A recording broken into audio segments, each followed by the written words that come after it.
अस्सलाम वालेकुम नाज़रीन, मैं हूं आपकी होस्ट लाइबा खान और आप देख रहे हैं हेल्थ सॉल्यूशंस। आज हम जिस टॉपिक पर बात करने वाले हैं वो एक बहुत अहम टॉपिक है, एम्बुलेंस। किस तरह एम्बुलेंस बर वक्त हमारी सहूलत के लिए पहुंचती है और जदीद एम्बुलेंस में क्या क्या सहूलियात मौजूद होती हैं, इसके बारे में हम मज़ीद तफसीलात से बात करेंगे। हमारे साथ मौजूद है मोहम्मद उमर खान। अस्सलाम वालेकुम। वालेकुम अस्सलाम। कैसे हैं आप? अल्हम्दुलिल्लाह।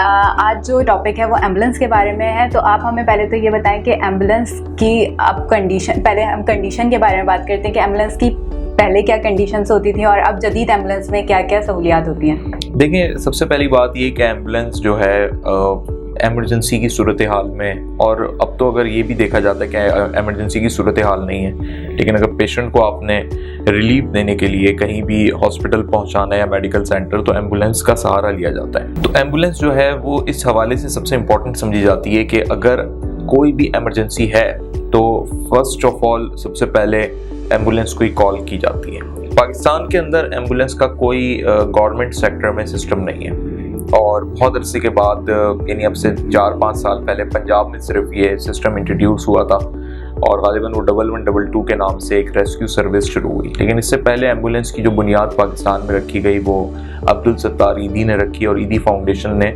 ईदी एम्बुलेंस इंट्रोड्यूस करवाई। उसके बाद फिर अब हम देखते हैं कि बहुत सारी एम्बुलेंसेज हैं जिसमें अब छीपा भी है, जेडीसी भी है, और ये वो तमाम तर सर्विसेज हैं जो बिलखुसूस कराची में पूरे पाकिस्तान में लोगों को फैसिलिटेट कर रही हैं, और भी एनजीओज ने अपनी एम्बुलेंस रखी हुई हैं। अब एम्बुलेंस आज तक प्रॉब्लम ये है कि दुनिया के मुकाबले में पाकिस्तान की एम्बुलेंसेज जो हैं वो उतनी जदीद नहीं है। कुछ अरसे के लिए हमने अमन फाउंडेशन की एम्बुलेंसेज देखी, लेकिन अमन फाउंडेशन भी जब ख़त्म हो गया तो उसकी एम्बुलेंसेज सिंध गवर्नमेंट ने ले ली, टेकअप हो गया वो, और वो थोड़ी जदीद एम्बुलेंसेज थी। और कुछ हॉस्पिटल्स की, प्राइवेट हॉस्पिटल्स की, जैसे आगा खान हो गया, मेमन इंस्टीट्यूट हो गए, या मेमन मेडिकल कॉम्प्लेक्स हो गया, इधर की एम्बुलेंस हमें लगता है कि थोड़ी जदीद है, मॉडर्नाइज्ड। एम्बुलेंस का जो बुनियादी पर्पस है वो तो हम सभी जानते हैं कि पेशेंट को एक जगह से दूसरी जगह पहुंचाना होता है, लेकिन अच्छी एम्बुलेंस जो आज के दौर में जदीद एम्बुलेंस जिसे कहा जाता है, उसमें एम्बुलेंस का ना एक तो स्ट्रक्चर सबसे इम्पॉर्टेंट है। यानी अब हाई रूफ वाली जो एम्बुलेंसेज हैं वो अब बिल्कुल ख़त्म होती जा रही हैं, दुनिया में उसको पसंद नहीं किया जाता, लेकिन हमारी आज भी वो चल जाती है। उसकी बुनियादी वजह ये है कि एनजीओज चला रही हैं, तो एनजीओज अपनी कॉस्ट को इफेक्टिव बनाना चाहती हैं, तो उनकी कॉस्ट कम होती है। अब अगर एक एम्बुलेंस का बजट 10 लाख रुपए है, तो 10 लाख में कोई नई गाड़ी आपको बहुत अच्छी नहीं मिलती एम्बुलेंस के लिए, इसलिए कोई 7-8 लाख रुपए के अंदर आपको मुश्किल से कोई सेकेंड हैंड गाड़ी मिलती है हाई रूफ की। तो उस हाई रूफ में जो है आप एम्बुलेंस सर्विस प्रोवाइड कर सकते हैं। फिर उस पर लागत ये आ जाती है फर्दर कि आपको उसमें लाइट लगानी है, हॉर्न लगाना है, और उस पर थोड़ा पेंट होता है या स्टिकर्स लगते हैं, पीछे की सीट्स हटती हैं, स्ट्रेचर की जगह होती है, और अगर सिलेंडर है तो एक पूरी एम्बुलेंस तैयार हो जाती है। तो अब ये एम्बुलेंस तैयार तो हो जाती है, लेकिन इसमें देखें ना प्रॉब्लम सबसे बड़ी क्या है। इसकी सबसे बड़ी प्रॉब्लम ये है कि आप मरीज को कंफर्ट ट्रैवलिंग नहीं करा पाते, प्राइवेसी नहीं होती। यानी अब मरीज अगर इस हाई रूफ वाली एम्बुलेंस में जा रहा है जो ईदी छीपा की आपको बेतहाशा दिखेंगी, तो बाहर से अगर कोई बंदा बाइक पे जा रहा है दूसरी गाड़ी में, तो वो पलट के देखता है तो उसको प्रॉपर बकायदा मरीज दिखता है अंदर। एक तो प्राइवेसी आउट हो रही है, मरीज की शक्ल दिख रही होती है, मरीज किस कैफियत में पड़ा हुआ है स्ट्रेचर पे वो दिख रहा होता है। दूसरा एक बड़ा मैटर ये होता है कि ये गाड़ी रोड के लिए ना बहुत ज़्यादा कंफर्टेबल नहीं होती हाई रूफ। यानी अगर हम बैठ के भी जा रहे हैं तो इसको कहा जाता है कि हाई रूफ में ज़्यादा सफ़र ना करें। उसकी वजह क्या होती है कि अगर आपके रोड में कोई ऐसे खड्डे आ गए, स्पीड ब्रेकर आ गए, तो क्या होता है गाड़ी हिलती है प्रॉपर।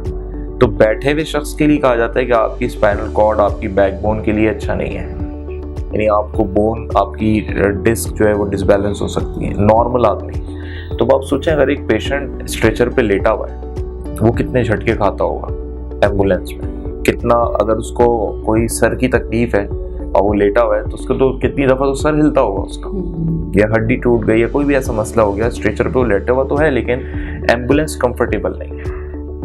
अब जो कंफर्टेबल एम्बुलेंसेज हैं, अगर आप हाईएस की बात करें, बड़ी गाड़ी हो हाईएस, जैसे अमन फाउंडेशन की थी, सिंध गवर्नमेंट ने उन्हें अडॉप्ट किया, तो अब ये हुआ कि जब सिंध गवर्नमेंट के पास गए तो उसके अंदर के हालात सामान गायब हो गए। उसके अंदर प्रॉपर मतलब पूरा एक वो मैं कहता हूँ कि मोबाइल क्लिनिक था वो, यानी डॉक्टर भी उसमें मौजूद होता था। उसके अंदर पूरा आप मेडिकल ट्रीटमेंट दे सकते थे, सिर्फ सर्जरी के अलावा उसमें बेसिक ट्रीटमेंट उसको मिल सकता था। ऑक्सीजन सिलेंडर्स के अलावा उसमें बहुत सारे टेस्ट हो सकते थे कि एम्बुलेंस के ट्रैवलिंग में अगर आप आधे घंटे में हॉस्पिटल पहुंच रहे हैं तो आधे घंटे में आप सैंपल्स ले सकते हैं, उसके टेस्ट हो सकते हैं कि जब वो हॉस्पिटल पहुंचेगा तो फिर वहाँ लैब में उसके वो सैंपल्स दे के एक रिपोर्ट आ जाएगी।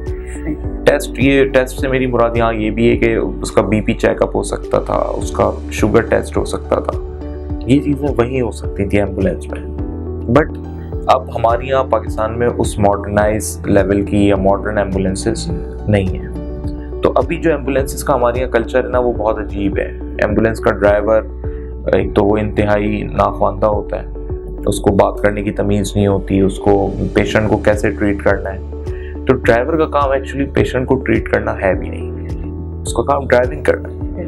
तो एम्बुलेंस में आपको कोई ड्राइवर के अलावा दूसरा बंदा ही नहीं दिखेगा जो पेशेंट को ट्रीट करे। कोई कंपाउंडर हो कि अगर आपके घर पे किसी को पेशेंट को लेने कोई आया है तो वो बंदा उसको प्रॉपर ट्रीट करे, ड्राइवर अपनी ड्राइविंग करे। लेकिन हमारे यहाँ ये है कि पाकिस्तान में ड्राइवर ही उतरता है गाड़ी से, वही पेशेंट को उठाता है। अब वो इस मसले से वो कोई सामान लेके जा रहा है, कोई फर्नीचर लेके जा रहा है, स्ट्रेचर लेटाया, मतलब निकाला उसने, पेशेंट आके लेटा, चला दिया स्ट्रेचर, 2 बंदों ने वहाँ से हाथ लगा लिया। मतलब बहुत ही कोई पुराने ज़माने की चीज़ें हो गई। लेकिन आज भी मजबूरी है कि लोगों को जब बर वक्त नीड होती है एम्बुलेंस की तो वो इन्हीं को बुलाते हैं और फिर ये लोग चार्ज भी करते हैं। यानी फलाई इदारों और तंजीमों के एम्बुलेंसेज होने के बावजूद जो फंडिंग ले रही हैं उसके बावजूद ये किसी को अगर नीड हो जाए तो ये कहते हैं पेट्रोल के पैसे आपने देने, जितनी भी किलोमीटर की ट्रैवलिंग है।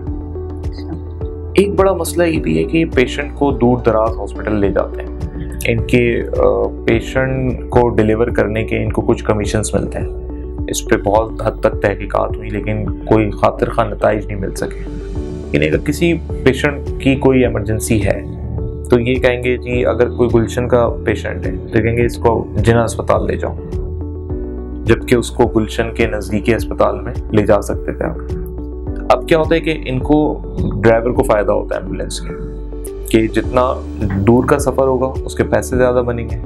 और जिला अस्पताल में एक मिसाल दे रहा हूँ मैं आपको कि कोई उसकी ऐसी सेटिंग होती है कि वहाँ पे उसका कमीशन तय होता है कि मैं जितने पेशेंट्स लाऊंगा तो मुझे उतने पैसे मिलेंगे। क्योंकि जब वो पेशेंट, ये तो मैं आपको सरकारी अस्पताल की बात बता रहा हूँ, ज़्यादातर तो प्राइवेट हॉस्पिटल्स को रिकमेंड करते हैं क्योंकि उनको पता है प्राइवेट हॉस्पिटल ज़्यादा बिल बनाएगा और फिर वो जो बिल की अमाउंट होगी उसमें कुछ ना कुछ पैसे तो उसको मिल रहे हैं या उसकी एक सेटिंग बनी हुई होगी। अब आप इससे अंदाज़ा करें कि जानबूझ के एक पेशेंट को तकलीफ में रखा जा रहा है, उसको फर्स्ट एड तो दूर की बात है, उसको कोई रिलीफ भी नहीं मिल रहा, उसको बुनियादी जो एक होता है ना कि आराम में आ जाए वो भी नहीं हो पा रहा है। तो खैर ये कैफियत है यहाँ पाकिस्तान में। और अभी तक पाकिस्तान में एम्बुलेंस सिस्टम जो है वो जदीद नहीं हुआ। तो पहली दफ़ा ये कोशिश हुई, हेल्थ सॉल्यूशन ऐप ने ही कोशिश की कि पहला वर्चुअल हॉस्पिटल था, पहला इकदाम यही था एम्बुलेंस सर्विस।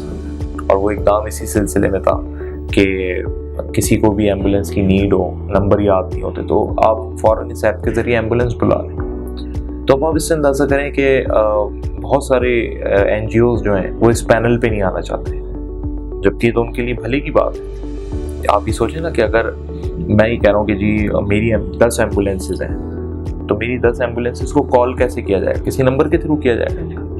लेकिन अगर मैं कह रहा हूँ कि अगर मेरी 10 एम्बुलेंसेज को आप जिस एरिया में जो एम्बुलेंस होगी, कोई मेरी एक एम्बुलेंस गुलशन में थी, वो गुलशन से निकल के अभी पहुँच गई नॉर्थ कराची, तो अगर उसकी लोकेशन मुझे दिख रही है और नॉर्थ कराची के किसी बंदे को नीड है तो मेरी एम्बुलेंस उसको ला सकती है ना, या उसे सर्व कर सकती है। तो ये NGOs ये नहीं चाहती हैं कि हमारी एम्बुलेंस बआसानी लोगों को सर्व करें। इनके अपने स्पॉट्स तय हुए हैं, ये उन स्पॉट से हट के काम नहीं करना चाहते। इनका अपना एक सिस्टम बना हुआ है। यानी एम्बुलेंस भी मैं समझता हूँ एक माफिया है, अगर ये कहना गलत नहीं होगा, एम्बुलेंस माफिया भी इस मुल्क के अंदर मौजूद है। इसमें वो ड्राइवर हजरात हैं, कुछ ड्राइवर्स के हमने इंटरव्यूज़ किए, मालूम हुआ तो पता लगा उन पे केसेस थे, जेल से होके आए हुए, किसी पे कत्ल का कोई केस था, किसी पे इक़दाम कत्ल का केस था, चोरी डकैती के केसेस थे।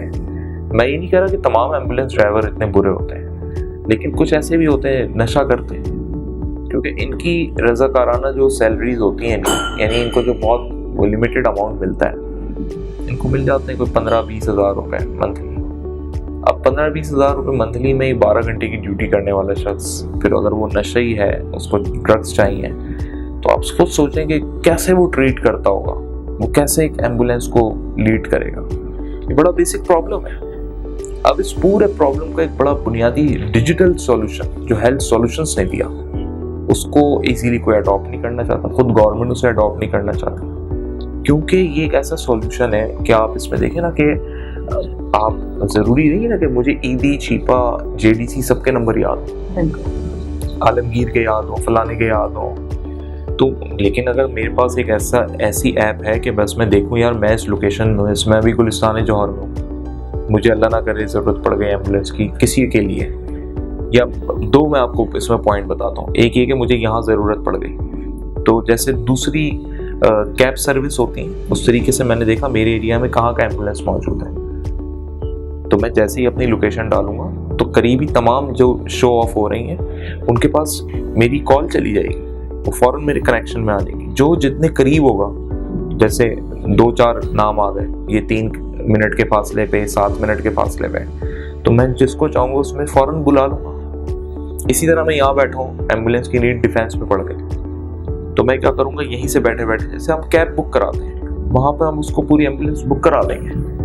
अब कितनी बेहतरीन ये सर्विस है, कितना डिजिटल एक आपको माहौल मिल रहा है। तो अब इसका बुनियादी हल मैं ये समझता हूँ कि अगर लोग ये चाहें पर्सनल बेसिस पे, और इस वक्त जो पाकिस्तान की इकोनॉमिक पोजीशन ये चल रही है कि लोग ये समझें कि भाई हम जिस तरह लोग इन्वेस्ट कर रहे हैं, ऊबर करीम में इन्वेस्ट कर रहे हैं लोग, कि कोई कह रहा है यार मेरे पास 20 लाख रुपए में क्या करूँ, उसमें 20 लाख रुपए की 2 गाड़ियाँ खरीद ली सेकंड हैंड, या एक गाड़ी खरीद ली, और उसने ऊबर करीम एक ड्राइवर लिया और ऊबर करीम के अंदर उसने लगा दिया।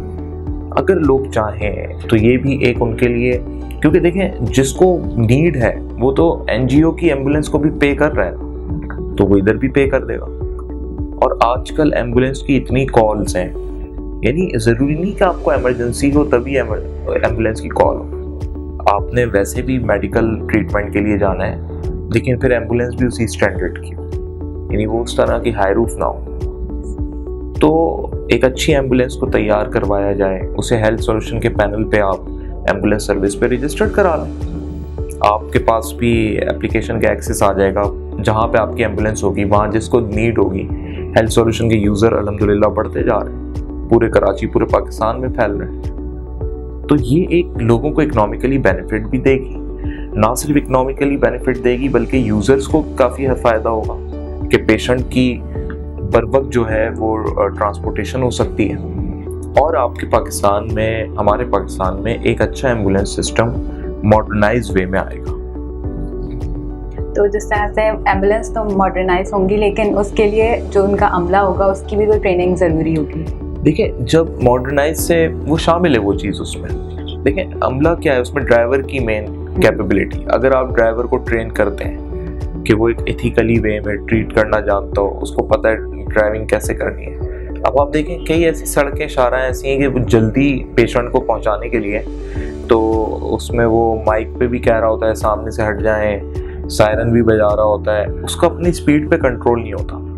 इमरजेंसी का मकसद ये थोड़ी, कई दफ़ा ऐसा हुआ है एम्बुलेंस टकरा गई, आगे वाली गाड़ी ने एकदम ब्रेक लगा दिया, वो इतनी सी जगह से निकलना चाह रहा था, टक्कर हो गई। अब अंदर जो पेशेंट बैठा हुआ है वो तो हिला होगा ना पूरे तरीके से, तो पेशेंट ही नहीं बैठा होता, पेशेंट के साथ जो लोग होते हैं, फैमिली मेंबर, एक आध वो भी बंदा होता है, आपने उनकी जान को भी रिस्क में डाल दिया इतनी ओवर स्पीडिंग में। तो एम्बुलेंस का ड्राइवर जो होता है वो कोई सुपरमैन नहीं होता, वो कोई ऐसा नहीं बस जी उसको एम्बुलेंस मिल गई तो वो दौड़ा देगा, रास्ता चाहिए उसे निकालना है, ठीक है, उसको ये पता होता है कि मैंने कब सायरन देना है, कब नहीं देना है, रूट पता होते हैं, ड्राइविंग स्किल्स उसके अच्छे होने चाहिए, ओवर स्पीडिंग पे भी कंट्रोल होना चाहिए, फिर उसके एथिकल होना चाहिए, वो बंदा प्रेजेंटेबल होना चाहिए, फिर एम्बुलेंस भी थोड़ी मुनासिब हो कि अगर हाई रूफ भी है, और हेल्थ सॉल्यूशन से भी गाइडेंस ली जा सकती है इसमें।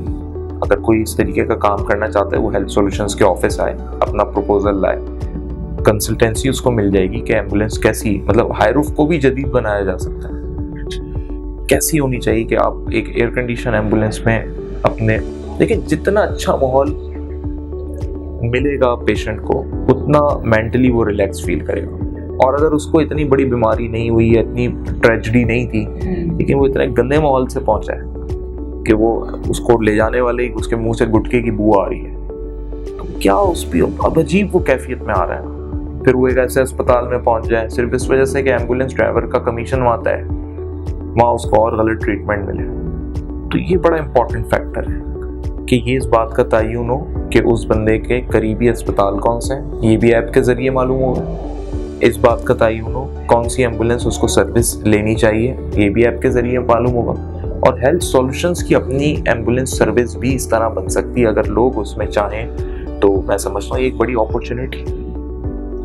इसके अंदर हुकूमत का मतलब किस तरह से हुकूमत इसको कंट्रोल कर सकती है? जिस तरह ऑर्गेनाइजेशन जो हैं वो नहीं चाह रहे कि जो नॉर्मल ऐप जिस तरह से आप बात कर रहे हैं हेल्थ सॉल्यूशंस की, तो वो ऐप जो है आपने बताया कि रुकावट एक मेन जो है वो ऑर्गेनाइजेशन वगैरह जो है वो ये नहीं चाह रही कि दूसरी एम्बुलेंस जो जदीद एम्बुलेंस है वो आए, तो इसमें हुकूमत किस तरह रोल अदा कर सकती है? देखिए, हुकूमत मजबूर है क्योंकि हुकूमत के पास अपना कोई रेस्क्यू सिस्टम नहीं है। अब हुकूमत ज़्यादा इनको सख्ती करती है या इनको कुछ बताती है, गाइडलाइन भी देती है, तो दे फील लाइक दैट कि भाई हम कर तो रहे काम, अगर हम भी नहीं करेंगे तो।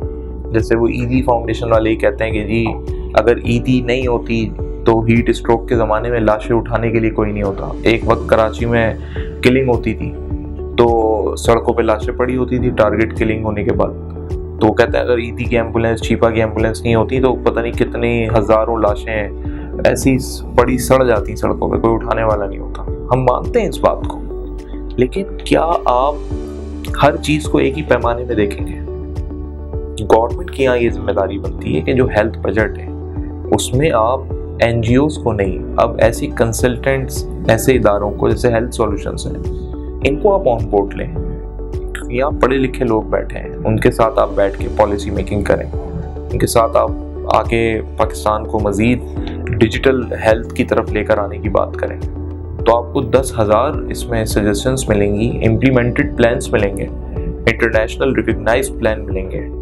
लेकिन प्रॉब्लम यह है कि यहाँ बिलिंग नहीं है, लोगों की सेहत की परवाह नहीं है, खुद लोगों को भी नहीं है तो हुकूमत को भी नहीं है। आज लोगों को अपनी सेहत की परवाह और लोग अपना राइट मांगे हुकूमत से, तो क्यों नहीं ये सब चीज़ें तो मौजूद है हमारे मुल्क में। यानी आज मैं समझता हूँ आज की तारीख में तो गवर्नमेंट के लिए इतना आसान है कि सिर्फ उन्हें एक बटन दबाना है, बटन ये दबाना है कि हाँ ठीक है, ये बजट उन्होंने पास करना है, बस एक सिग्नेचर हुआ, बजट पास हुआ, तो आपके तो पूरे सिस्टम बने हुए हैं। हेल्थ सॉल्यूशंस एक पूरा सिस्टम बना हुआ है पूरे पाकिस्तान के लिए। आप पूरे पाकिस्तान का हेल्थ सेक्टर डिजिटलाइज कर दें, सिर्फ बात एम्बुलेंस की नहीं है। लेकिन बात यह है कि आप चलें ट्राई बेसिस पे एम्बुलेंस को ही ले लें, तो उसमें भी विलिंगनेस नहीं दिखती। तो हेल्थ सॉल्यूशन तो एक बड़े चैलेंजिंग मरहले में काम कर रही है। यानी आप देखें कि गवर्नमेंट सपोर्ट भी नहीं है, सोशल सेक्टर की भी यानी NGOs की भी सपोर्ट नहीं है, उसके बावजूद लोगों को हेल्थ सॉल्यूशंस डिलीवर कर रही है। It's a big challenge. ये बहुत अच्छा इनिशिएटिव है हेल्थ सॉल्यूशंस का। हेल्थ सॉल्यूशंस में मैंने एक का मतलब एम्बुलेंस देखा था, तो वो आप थोड़ा डिटेल में बताएं कि किस तरह से उसका हम यूज़ कर सकते हैं। देखिए, जो हेल्थ सॉल्यूशंस के CEO हैं डॉक्टर सना और जो बाकी मानदा टीम है, और जो इस पूरे कॉन्सेप्ट के जो पायनियर हैं इंजीनियर अदनान चिश्ती, तो उनका एक कॉन्सेप्ट था कि हम आसान बनाएं लोगों को समझने के लिए। मैंने कहा ना, जब पढ़े लिखे लोग होते हैं वहाँ चीज़ें आसान होती हैं। तो अब आसानी तभी होती है जब आप लोगों को उनके ब्रेन में चीज़ें बिठाओ, उनके माइंड में। तो अब हमारे तो बचपन से ही हम ABCD पढ़ते हैं, तो जो सर्विसेज थी वो जोड़ दी गई अल्फ़ाबेटिक कैरेक्टर से। तो A से एम्बुलेंस हो गई, B से ब्लड हो गया, C से कैमरेज, D से डायग्नोज, इस तरीके से E से इक्विपमेंट्स, F से फिटनेस हो गई, और आगे भी इसी तरीके से चीज़ें बढ़ती जाएंगी। यानी इंश्योरेंस तक इसके अंदर शामिल, और भी आगे सेगमेंट्स इसके आएंगे।